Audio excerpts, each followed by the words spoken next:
Hello students and parents, welcome to this SEPC admission 2021 series. Basically हमने पिछले video में ये डिस्कस किया था कि आप जब भी अपनी engineering branch and engineering college select कर रहे हो तो कौन कौन से ऐसे पॉइंट्स हैं जो आपको ध्यान में रखने हैं। वहाँ पे हमने ये भी डिस्कस किया था कि आने वाले वीडियोस में हम स्पेसिफिक ब्रांच के क्या फ्यूचर स्कोप है और आपको वो ब्रांच क्यों सिलेक्ट करनी चाहिए उसके बारे में डिस्कस करेंगे। और आज के वीडियो में बेसिकली हम स्टार्ट करेंगे सिविल इंजीनियरिंग ब्रांच से। क्या होता है सिविल इंजीनियरिंग, उसका क्या फ्यूचर स्कोप है और आप जब सिविल इंजीनियरिंग चूज कर रहे हो तो आपको कौन से ऐसे पैरामीटर ध्यान में रखने, वो सारी चीज़ों पे आज डिस्कशन होगा। तो आपको अपने जितने भी क्वेश्चन है उसका आंसर आज के वीडियो में मिलने वाला है। तो आइए शुरू करते हैं आज का वीडियो। आज हमारे साथ है हमारे कॉलेज के सिविल इंजीनियरिंग डिपार्टमेंट के professor Avani Dedia. Welcome ma'am, welcome to this video. Thank you so much. आज के वीडियो में बेसिकली हम ये जानना चाहते हैं, बहुत सारे स्टूडेंट्स का ये क्वेश्चन आता है कि सिविल इंजीनियरिंग क्या है, इसके फ्यूचर स्कोप्स क्या है, क्या सिविल इंजीनियरिंग सिर्फ कंस्ट्रक्शन और बिल्डिंग बनाने तक ही सीमित है, क्या इसका कोई और भी स्कोप है। सही बात है सर, मुझे भी बहुत सारे बच्चों के क्वेश्चंस आते रहते हैं कि सिविल में क्या सिर्फ कंस्ट्रक्शन ही होता है, पर ऐसा बिल्कुल नहीं है। कंस्ट्रक्शन सिविल का एक बहुत मेजर पार्ट है, पर आज मैं आपको सिविल की और इतनी सारी ब्रांचेस बताऊंगी जिसमें आप अपना पूरा करियर बना सकते हो। सबसे पहली ब्रांच, एक एग्जाम्पल देके बताओ तो सबसे पहली ब्रांच आती है सर्वेइंग की। उसमें अगर सपोज एक एग्जाम्पल के तौर से आपके पास एक खाली प्लॉट पड़ा हुआ और आपको वहाँ पे घर बांधना है या फिर रोड बनाना है, तो सबसे पहले सर्वेइंग के इंजीनियर्स वहाँ पे आएंगे जो रोड का सर्वे करेंगे। और सर आपको एक बात बताओ, 1 किलोमीटर की रोड को सर्वे करने के लिए आपको करीबन 1 करोड़ तक के आप रुपीस आप कमा सकते हो, इतना बड़ा फील्ड है ये। तो ये हो गया हमारा पहला ब्रांच सर्वेइंग का, जिसमें रोड की लेवलिंग की जाती है। दूसरा ब्रांच आता है जियो टेक्निकल इंजीनियरिंग। कहीं पे भी कोई भी जब हम स्ट्रक्चर बनाते हैं तो उस स्ट्रक्चर का पूरा वजन जो होता है वो जमीन पे जाने वाला है, तो वहाँ की सॉइल कैसी है, क्या वो बिल्डिंग का या ब्रिज का या डैम का लोड ले पाएगी। इसलिए हमारे दूसरे टाइप के सिविल इंजीनियर्स आते हैं जियो टेक्निकल इंजीनियर्स, जो ग्राउंड का सर्वेइंग करते हैं। तीसरे हमारे आते हैं स्ट्रक्चरल इंजीनियर्स। बिल्डिंग्स और स्ट्रक्चर्स बहुत अलग अलग टाइप्स के होते हैं, school building, office building, residential building, dams, bridges. हर एक बिल्डिंग पे अलग अलग टाइप के लोड आते हैं और हर एक बिल्डिंग को हमें इतना मजबूत बनाना है कि अर्थक्वेक में भी वो बिल्डिंग गिरे नहीं। ये काम होता है स्ट्रक्चरल इंजीनियर्स का। ये ऐसे इंजीनियर होते हैं जिनको साइट पे जाने की बिल्कुल ज़रूरत नहीं है। आप अपने घर पे अपनी कंसल्टेंसी खोल सकते हो सिर्फ एक लैपटॉप की हेल्प से, और आप घर पे बैठे बैठे वर्क फ्रॉम होम भी इस फील्ड में कर सकते हो। चौथा हमारा आता है कंस्ट्रक्शन। स्ट्रक्चर इंजीनियर्स जो डिज़ाइन प्रिपेयर करते हैं कि क्या कंक्रीट यूज़ करना है, क्या सरिये डालने हैं हमें, उस हिसाब से जो साइट पे कंस्ट्रक्शन होता है वो करते हैं हमारे कंस्ट्रक्शन इंजीनियर्स। नेक्स्ट, आपके घर पे जो साफ पीने का पानी आता है, नहाने का पानी आता है, रसोई बनाने का पानी आता है, वो कहाँ से आता है, किसकी बदौलत आता है? Civil engineers. और ये है सिविल इंजीनियरिंग की 5वीं फील्ड, जिसका नाम है वाटर रिसोर्स इंजीनियरिंग। अपने भारत देश में 6000 से भी ज़्यादा डैम्स है। उन डैम्स में से पानी कनाल में जाता है, कनाल में से पाइपलाइन में से वाटर टैंक में, और फिर आपके घर पे क्लीन होके आता है। सिविल की 6th ब्रांच है ट्रांसपोर्टेशन इंजीनियरिंग। आज आप घर से बाहर निकलते हो अपनी गाड़ी की या स्कूटर की चाबी लेकर, कहीं पे भी आपको दुनिया में जाना है तो आपको रोड चाहिए। या तो आप रोड से ट्रैवल करोगे, या आप एयर से ट्रैवल करोगे, या आप वाटर से ट्रैवल करोगे। कहीं से भी जाओ तो इन सारी जगहों पे मोड ऑफ कंस्ट्रक्शन बनाने वाले सिर्फ और सिर्फ सिविल इंजीनियर्स होते हैं। अगर रोड की बात की जाए तो state highway, national highway, expressways, metro, monorails, trains, ये सब ब्रिजेस, ये सब बनाते हैं सिविल इंजीनियर्स। अगर एयर की बात, एयरवेज के ट्रैवल की बात करें तो रनवे है, एयरपोर्ट्स है, सब बनाते हैं सिविल इंजीनियर्स। और अगर वाटर ट्रांसपोर्टेशन की बात करें तो डॉक्स एंड हार्बर्स, वो भी बनाते हैं सिविल इंजीनियर्स। तो ये ट्रांसपोर्टेशन एक बहुत बड़ी फील्ड है सिविल इंजीनियरिंग की। नेक्स्ट आती है एनवायरमेंटल इंजीनियरिंग। आपके घर से आप जो भी पानी यूज करते हो वो पानी जब बाहर निकलता है, या हम सबको पता है कि आजकल क्लाइमेट चेंज एक बहुत बड़ी प्रॉब्लम है, तो pollution, air pollution, water pollution, land pollution, waste management, इन सबको कैसे टैकल किया जाए, तो इनको टैकल करने वाले भी होते हैं एनवायरमेंटल इंजीनियर्स, जो होते हैं सिविल इंजीनियर्स। तो ये तो मैंने आपको अभी गिन के 7 ब्रांचेस बताई, पर इंफ्रास्ट्रक्चर मैनेजमेंट, GIS, ऐसी बहुत सारी, अर्बन प्लानिंग और बहुत सारी ब्रांचेस हैं जो सब सिविल के अंदर होती हैं। और बैचलर्स इन सिविल इंजीनियरिंग करने के बाद इन सब अलग अलग ब्रांचेस में एक स्टूडेंट अपना बहुत अच्छा करियर बना सकता है। अच्छा मैडम, इतने सारे एरियाज है सिविल के अंदर। आई होप कि 12th साइंस के स्टूडेंट्स को इन सब एरियाज के बारे में पता नहीं होगा, और उनको ये भी नहीं पता होगा कि इन सारे एरियाज के ऊपर वो अपना करियर डेवलप कर सकते हैं। बिल्कुल। ये सब एरियाज सुनने के बाद एक क्वेश्चन जो जनरली 12th साइंस के स्टूडेंट पूछते हैं मुझसे कि ये आर्किटेक्चर क्या है, और क्या आर्किटेक्चर सिविल का ही एक पार्ट है? जी हाँ सर, बहुत लोगों को लगता है कि आर्किटेक्चर और civil side by side lines है, and they are correct. Architecture और civil are parallel lines. In fact architecture एक रिसेंटली निकली हुई टर्म है, जो बहुत पहले जो ब्रांच एग्जिस्ट करती थी वो सिर्फ और सिर्फ सिविल थी। उसके बाद उसके बहुत अलग अलग ब्रांचेस आए, and architect is one of the branches of civil engineering. और दोनों में डिफरेंस क्या है, what is the major difference? जैसे मैंने आपको बताया, सिविल में बहुत सारे अलग अलग स्कोप होते हैं। आप transportation, water, construction, structure, environment, इन सब जगहों पे जा सकते हो।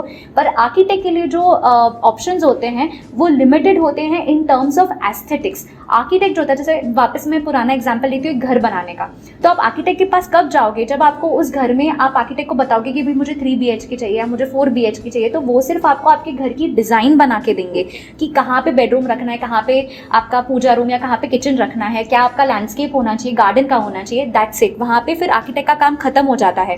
कंस्ट्रक्शन करना, सर्वे करना, जमीन कैसी है टेस्टिंग करना, स्ट्रक्चर का डिजाइन बनाना, कंस्ट्रक्शन करना, आपके घर तक पानी पहुंचाना, आपके घर से रोड को लेके जाना, ये सारा काम सिविल इंजीनियरिंग का होता है। तो कभी भी अगर आप स्ट्रक्चर की बाहर एक ब्यूटी अगर आपको देखनी है तो वो आर्किटेक्ट करते हैं।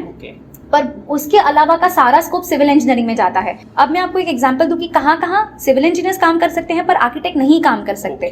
तो वो कैसी जगह होगी जहाँ पे एस्थेटिक्स का कोई मायने नहीं है। For example metro, monorail, railways, docks and harbours, airport का जो रनवे डिजाइन है, डैम्स अगर कंस्ट्रक्ट करना है, घर पे पानी पहुंचाना है, एनवायरमेंटल इंजीनियरिंग, ट्रांसपोर्टेशन इंजीनियरिंग, ये सारी ऐसी फील्ड्स है जहाँ सिर्फ और सिर्फ सिविल इंजीनियर्स काम कर सकते हैं, क्योंकि वहाँ पे आर्किटेक्चर की स्कोप की कोई ज़रूरत ही नहीं है। और अगर हम अभी स्मार्ट सिटीज़ बहुत एक नया टॉपिक है जो गवर्नमेंट ने स्टार्ट किया, 100 smart cities all over India. तो स्मार्ट सिटीज़ का जो अर्बन प्लानिंग होता है, उसका इंफ्रास्ट्रक्चर होता है, वहाँ पे एक आर्किटेक्ट काम कर सकता है, पर बढ़िया सी बात यह है कि वहाँ पे सिविल इंजीनियर्स भी काम कर सकते हैं।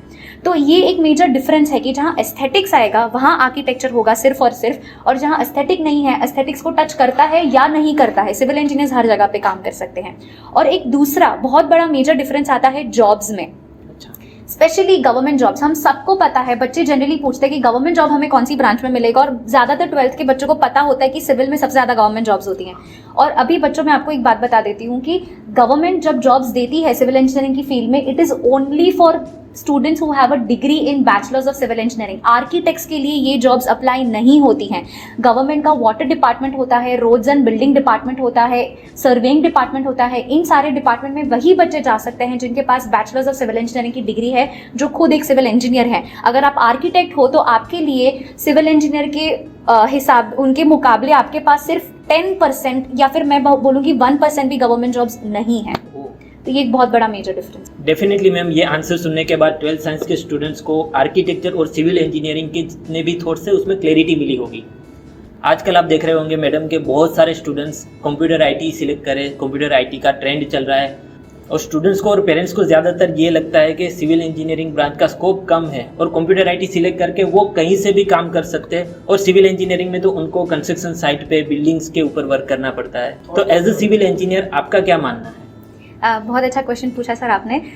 अगर ट्रेंड की बात करें, सिविल इंजीनियरिंग में ट्रेंड की बात ही कहाँ आती है, because civil engineering is an evergreen branch. सदियों से हमें बिल्डिंग्स, घर, पानी, रोड, इन सब के अलावा हम रह ही नहीं सकते। और जब भी कोई चीज़ बनती है तो उसकी सिर्फ 50 या 100 ईयर्स की ही आयुष्य होती है किसी भी बिल्डिंग या स्ट्रक्चर की।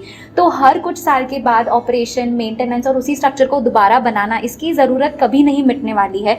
तो सिविल इंजीनियरिंग में ट्रेंड की तो बात ही नहीं है, because it is an evergreen branch. इसका स्कोप दुनिया में कभी भी खत्म नहीं होने वाला है, पहली बात। और दूसरी बात, जैसे आपने बताया कि सबको अपने कंफर्ट जोन में रहना है, सबको एसी में बैठ के वर्क फ्रॉम एनीवेयर करना है। तो जैसे मैंने आपको आगे बताया कि सिविल की ऐसी बहुत सारी ब्रांचेस हैं जहाँ पे आपको साइट पर जाने की जरूरत नहीं है, जैसे structural engineering, environmental engineering, water resource engineering, transportation engineering. In fact surveying की भी एक ऐसी ब्रांच है जहाँ पे आप सैटेलाइट का डेटा यूज करके अपनी ऑफिस से सर्वे कर सकते हो, आपको ऑन द साइट जाने की जरूरत नहीं है। और जहां तक बात है कंस्ट्रक्शन की, जहां आपको साइट पे जाना पड़ता है, वहां पे आप सिर्फ एज अ साइट सुपरवाइजर जाते हो। वहां पे आपको मटेरियल, लोग, पैसा, स्केड्यूल, इन सबको आपको सिर्फ मैनेज करना होता है। आपको खुद को कोई कंस्ट्रक्शन वर्क वहाँ नहीं करना होता है। और सबसे मज़ेदार सर, अगर मैं आपको एक बात बताऊँ कि आजकल कंस्ट्रक्शन में बहुत सारे ट्रेंड्स आ रहे हैं। आप सबने सुना होगा AR VR, augmented reality, virtual reality, इसका बहुत बड़ा एक स्कोप है सिविल इंजीनियरिंग में, स्पेशली कंस्ट्रक्शन में। आजकल जब कंस्ट्रक्शन के लिए वर्कर्स जाते हैं तो वो लोग पहले के जैसे पेपर्स लेकर नहीं जाते, दे यूज सॉफ्टवेयर, और उन सॉफ्टवेयर के थ्रू, AR VR के थ्रू वो लोग कंस्ट्रक्शन करते हैं। वो लोग देखते हैं अपने टैबलेट से कि यहाँ पे जब बिल्डिंग बन जाएगा तो कैसा होगा, और वर्चुअल रियलिटी से आप अपने किसी भी क्लाइंट को दिखा सकते हो कि आपका स्ट्रक्चर जब पूरा होगा तो कैसा दिखेगा।